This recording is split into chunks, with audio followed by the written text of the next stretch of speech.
আজান দিতে আছে, আর একদিকে বয়ান চলতে আছে ইমাম সাহেবের। সবই হেরা কয়, জানি না, আল্লাহ পাক জানে। হেরা কতটুকু আদেশ মানে আর আমরা কতটুকু মানি, হয়তো আমরা পড়ালেখা করি নাই, কোরআন হাদিস সম্পর্কে তেমন একটা জানি না, মূর্খ মানুষ।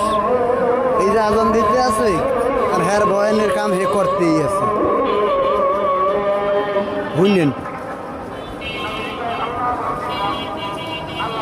এই মসজিদে আজান দেয় আর এই বয়ান করে ইমাম সাহেব।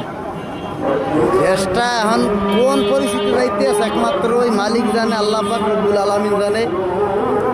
হেরা যে কথাবার্তা কইতে আছে, হ্যাঁ এই হেরা পালন করতে আছে না। হ্যাঁ গোদার কোনো ইয়ার সময় নেই যে একদিক দিয়ে কিন্তু আজান দিতে আছে আর একদিক দিয়ে বয়ান করতে আছে। এই যে শুনলেন কথাগুলো খেয়াল করিয়া।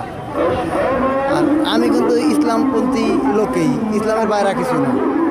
আমি আল্লাহ পাক রব্বুল আলামিনকে বিশ্বাস করি, যিনি আসমান জমিন সৃষ্টি করছে, আমি তারে বিশ্বাস করি।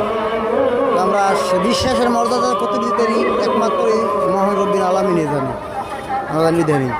আবার খেয়াল করে উনি ওই যে এইটা হচ্ছে গিয়া